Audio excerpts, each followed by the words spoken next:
نحمده ونصلي على رسوله الكريم اما بعد فاعوذ باللہ من الشیطان الرجیم بسم اللہ الرحمن الرحیم۔ ہارون رشید رحمۃ اللہ علیہ کا ایک بیٹا تھا جس کی عمر تقریباً 16 سال کی تھی۔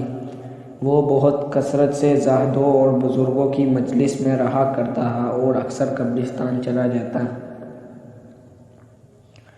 وہاں جا کر کہتا کہ تم لوگ ہم سے پہلے دنیا میں تھے، دنیا کے مالک تھے، لیکن اس دنیا نے تمہیں نجات نہ دی حتیٰ کہ تم قبروں میں پہنچ گئے۔ کاش مجھے کسی طرح خبر ہوتی کہ تم پر کیا گزر رہی ہے اور تم سے کیا کیا سوال و جواب ہوئے ہیں۔ اور اکثر یہ شعر پڑھا کرتا تھا: مجھے جنازے ہر دن ڈراتے ہیں اور مرنے والوں پر رونے والیوں کی آوازیں مجھے غمگین رکھتی ہیں۔ ایک دن وہ اپنے باپ بادشاہ کی مجلس میں آیا۔ اس کے پاس وزراء عمرا سب جمع تھے اور لڑکے کے بدن پر ایک کپڑا معمولی اور سر پر ایک لنگی بندھی ہوئی تھی۔ اراکین سلطنت آپس میں کہنے لگے کہ اس پاگل لڑکے کی حرکتوں نے امیر المؤمنین کو بھی دوسرے بادشاہ ہونے کی نگاہ میں ذلیل کر دیا۔ اگر امیر المؤمنین اس کو تنبیہ کرے تو شاید یہ اپنی اسی حالت سے باز آ جائے۔ امیر المومنین نے یہ بات سن کر اس سے کہا کہ بیٹا تو نے مجھے لوگوں کی نگاہ میں ذلیل کر رکھا ہے۔ اس نے یہ بات سن کر باپ کو تو کوئی جواب نہیں دیا، لیکن ایک پرند وہاں بیٹھا تھا۔ اس کو کہا کہ اس ذات کا واسطہ جس نے تجھے پیدا کیا، تم میرے ہاتھ پر آ کر بیٹھ جا۔ وہ پرندہ وہاں سے اڑ کر اس کے ہاتھ پر آ کر بیٹھ گیا۔ پھر کہا اب اپنی جگہ چلا جا۔ وہ ہاتھ پر سے اڑ کر اپنی جگہ پر چلا گیا۔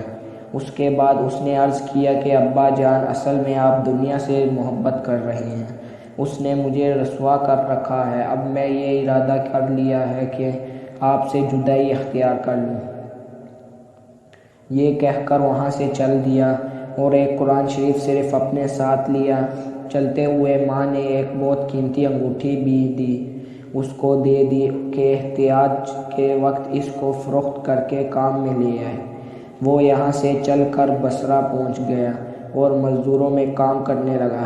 ہفتہ میں صرف ایک دن شنبہ کو مزدوری کرتا اور 8 دن تک وہ مزدوری کے پیسے خرچ کرتا، اور 8ویں دن پھر شنبہ کو مزدوری کر لیتا اور 1 درہم اور 1 دانک یعنی درہم کا چھٹا حصہ مزدوری لیتا۔ اس سے کم یا زیادہ نہ لیتا۔ 1 دانک روزانہ خرچ کرتا۔ ابو عامر بصری کہتے ہیں کہ میری ایک دیوار گر گئی تھی، اس کو بنوانے کے لیے میں کسی معمار کی تلاش میں نکلا۔ کسی نے بتایا ہوگا کہ یہ شخص بھی تعمیر کا کام کرتا ہے۔ میں نے دیکھا کہ نہایت خوبصورت لڑکا بیٹھا ہے، ایک زنبیل پاس رکھی ہے اور قرآن شریف دیکھ کر پڑھ رہا ہے۔ میں نے اس سے پوچھا کہ لڑکے مزدوری کرو گے؟ کہنے لگا کیوں نہیں کریں گے، مزدوری کے لیے ہی تو پیدا ہوئے ہیں۔ آپ بتائیں کیا خدمت مجھ سے لینی ہے؟ میں نے کہا گارے مٹی تعمیر کا کام لینا ہے۔ اس نے کہا کہ 1 درہم اور 1 دانک مزدوری ہوگی، اور نماز کے اوقات میں کام نہیں کروں گا، مجھے نماز کے لیے جانا ہوگا۔ میں نے اس کی دونوں شرطیں منظور کر لیں اور اس کو لا کر کام پر لگا دیا۔ مغرب کے وقت جب میں نے دیکھا تو اس نے 10 آدمیوں کی بقدر کام کیا۔ میں نے اس کو مزدوری میں 2 درہم دیے۔ اس نے شرط سے زائد لینے سے انکار کر دیا اور 1 درہم اور 1 دانک سے لے کر چلا گیا۔ دوسرے دن میں پھر اس کی تلاش میں نکلا، وہ مجھے کہیں نہ ملا۔ میں نے لوگوں سے تحقیق کیا کہ ایسی صورت کا ایک لڑکا مزدوری کیا کرتا ہے، کسی کو معلوم ہے کہ وہ کہاں ملے گا؟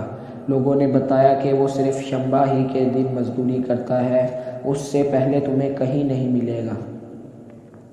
مجھے اس کے کام کو دیکھ کر ایسی رغبت ہوئی کہ میں نے 8 دن کو اپنی تعمیر بند کر دی اور شنبہ کے دن اس کی تلاش کو نکلا۔ وہ اسی طرح بیٹھا قرآن شریف پڑھتا ہوا ملا۔ میں نے سلام کیا اور مزدوری کرنے کو پوچھا۔ اس نے وہی پہلی 2 شرطیں بیان کی، میں نے منظور کر لی۔ وہ میرے ساتھ آ کر کام میں لگ گیا۔ مجھے اس پر حیرت ہو رہی تھی کہ پچھلے شنبہ کو اس کے لیے 10 آدمیوں کا کام کس طرح کر لیا۔ اس لیے اس مرتبہ میں نے اسی طرح چھپ کر کہ وہ مجھے نہ دیکھے اس کے کام کرنے کا طریقہ دیکھا تو یہ منظر دیکھا کہ وہ ہاتھ میں گاڑا لے کر دیوار پر ڈالتا ہے اور پتھر اپنے آپ ہی ایک دوسرے کے ساتھ جڑتے ہیں۔ مجھے یقین ہو گیا کہ یہ کوئی اللہ کا ولی ہے اور اللہ کے اولیاء کے کاموں کی غیب سے مدد ہوتی ہے۔ جب شام ہوئی تو میں نے اس کو 3 درہم دینار چاہے، اس نے لینے سے انکار کر دیا کہ میں اتنے درہم کیا کروں گا، اور 1 درہم اور 1 دانک لے کر چلا گیا۔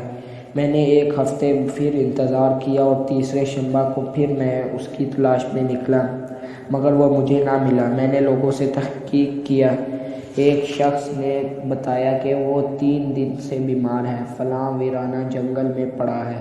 میں نے ایک شخص کو اجرت دے کر اس پر راضی کیا کہ وہ مجھے اس جنگل میں پہنچا دے۔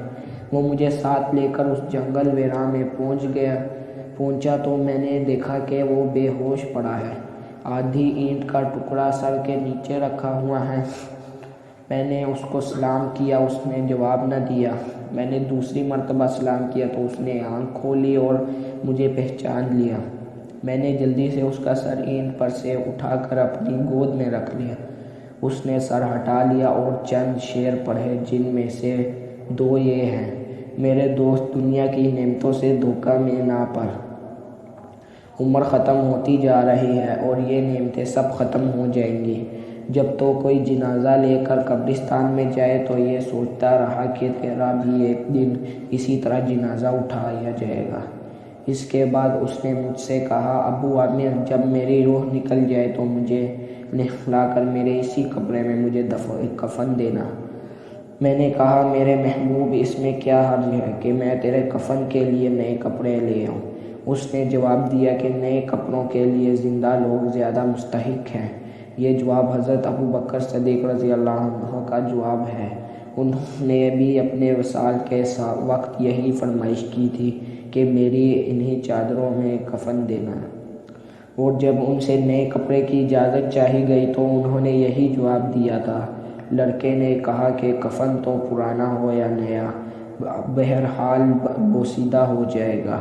آدمی کے ساتھ تو صرف اس کا عمل ہی رہتا ہے، اور میری لنگی اور لوٹا قبر کو دھونے والے کو مزدوری میں دے دینا، اور یہ انگوٹھی اور قرآن شریف ہارون رشید تک پہنچا دینا، اور اس کا خیال رکھنا کہ خود انہیں کے ہاتھ میں دینا، اور یہ کہہ کر دینا کہ پردیسی ایک لڑکے کی یہ میرے پاس امانت ہے، اور وہ آپ سے یہ کہہ گیا ہے کہ ایسا نہ ہو کہ اسی غفلت اور دھوکے کی حالت میں آپ کی موت آ جائے۔ یہ کہہ کر اس کی روح نکل گئی۔